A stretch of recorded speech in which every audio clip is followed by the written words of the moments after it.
आपकी कोई कीमती चीज़ ज़मीन पर गिर जाए तो उसे उठाने के लिए आपको झुकना पड़ता है। अपनी चीज़ हाथ में लेकर ही उठूंगी। आयरा और मैं हम लोग ये चाहते हैं कि अगर एक छोटी सी गेट टुगेदर हो जाए। सब लोगों को पता चलेगा कि मैंने अपने शौहर की दूसरी शादी करवाई है। सब लोग हंसेंगे मुझ पर। तो व्यूअर्स, आज बात करेंगे कि एपिसोड 20 मैं ड्रामा में क्या होने वाला है। मुबश्शिरा ने कर लिया है अपने ही इमोशंस पे और गुस्से पे टोटली काबू, और अब सिचुएशन आ रही है उसके हाथ में। जो वो चाहती थी वो उसको मिल रहा है। जैद की अटेंशन मुबश्शिरा की तरफ जा रही है और जैद के दिल में सॉफ्ट कॉर्नर मुबश्शिरा के लिए बन चुका है। इस सॉफ्ट कॉर्नर की वजह से अभी नहीं, लेकिन आने वाले कुछ एपिसोड्स में आप देखेंगे कि आयरा होगी बहुत ज्यादा जेलस, क्योंकि मुबश्शिरा इस दफा गेम सेंसिबली खेल रही है बनिस्बत इमोशनली। तो व्यूअर्स, नेक्स्ट एपिसोड में आप देखेंगे कि आयरा नेगेटिव रोल प्ले कर रही है और उसका टारगेट सिर्फ और सिर्फ जैद के फादर को टीज करना है। तो इसी नेगेटिविटी की वजह से आयरा के दिमाग में आया है कि उसका जैद का एक प्रॉपर रिसेप्शन होना चाहिए। अब तक जो कि उनकी शादी अनाउंस नहीं थी, उसको प्रॉपरली अनाउंस किया जाए और बताया जाए कि आयरा अब इस घर की और जैद की बीवी बन चुकी है। Zaid is totally okay with it. उसको कोई मसला नहीं, क्योंकि वो नहीं जानता कि आयरा की एक्चुअल नियत क्या है। जैद अभी तक यही समझ रहा है कि आयरा इस रिश्ते से बहुत खुश है और उसने मूव ऑन कर लिया है। अब जब जैद जाके बात करेगा अपने फादर से उसकी मैरिज डिस्क्लोज करने के लिए और एक क्लोज गैदरिंग के लिए, तो उसका फादर अग्रेसिव हो जाएंगे और शॉक्ड हो जाएंगे, क्योंकि वो नहीं चाहते लोगों में ये बताना कि जैद की शादी आयरा से हुई है, जो कि एक नॉर्मल मिडिल क्लास लड़की है। उनकी रेपुटेशन उनके सर्कल में हो जाएगी बहुत खराब।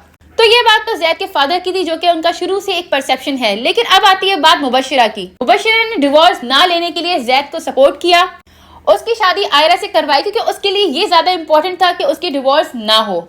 वो नहीं चाहती थी कि उसका एक बार फिर से मजाक बने और मुहिब अपने चैलेंज में जीत जाए। तो मुबश्शिरा ने दिमाग से काम लेते हुए आयरा से जैद की शादी तो करवा दी और उसके सामने ये भी शो करिए कि वो बहुत खुश है और सपोर्टिव है। लेकिन अब थोड़ी सी सिचुएशन मुबश्शिरा के हाथ से निकल जाएगी। उसके लिए टैकल करना मुश्किल होगा, क्योंकि जैद चाहता है कि आयरा की और उसकी शादी हो जाए अनाउंस। तो मुबश्शिरा ये सोच के टेंस हो रही है कि अब जब सबको पता चलेगा कि मैं अपनी ही सौतन खुद लेकर आई हूँ खुशी से और मैंने ही जैद की आयरा से शादी कराई है, तो लोगों को एक बार फिर से बातें बनाने का मौका मिल जाएगा, जो कि वो नहीं चाहती कि वो कहीं पे भी किसी भी सर्कल में हाईलाइट हो।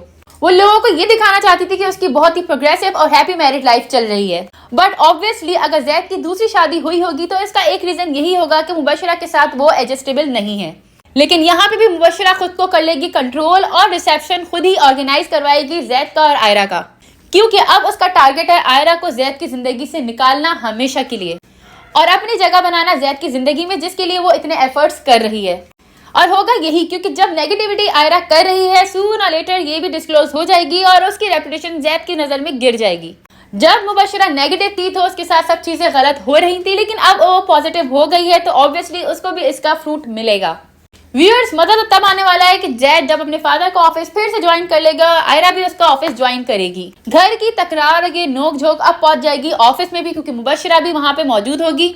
लेकिन स्टिल मुबश्शिरा ने अपने साइकोलॉजिस्ट से तरीका सीख लिया है कि किस तरह खुद को काम डाउन रखना है और किस किस बात पे रिएक्शन नहीं देना। और जैसे कि मुबश्शिरा चैलेंजेस को बहुत अच्छे से एक्सेप्ट करती है, तो उसने ये भी अपनी लाइफ का चैलेंज बना लिया है कि आयरा को जैद की जिंदगी में शामिल करके वो निकालेगी। क्योंकि अगर जैद की लाइफ में आयरा ऐड होके सब्ट्रैक्ट होगी तो फिर वो हमेशा के लिए ही सब्ट्रैक्ट होगी। बट फॉर दैट केस मुबश्शिरा को मुसलसल साइकोलॉजिस्ट के विजिट करने पड़ रहे हैं, उसको एंटी डिप्रेसेंट मेडिसिन लेनी पड़ रही है और अपने हाइपर टेंशन सिचुएशन को कंट्रोल करना पड़ा है, बेयरेबल बनाना पड़ा है। लेकिन उसके पास एक मोटिव है, एक गोल है, जिसके लिए वो ये सब चीज कर गुजरेगी। तो व्यूअर्स, नेक्स्ट एपिसोड के प्रोमो डिटेल्स के साथ फिर मिलेंगे हम। Till then do subscribe my channel रिव्यूटेनमेंट।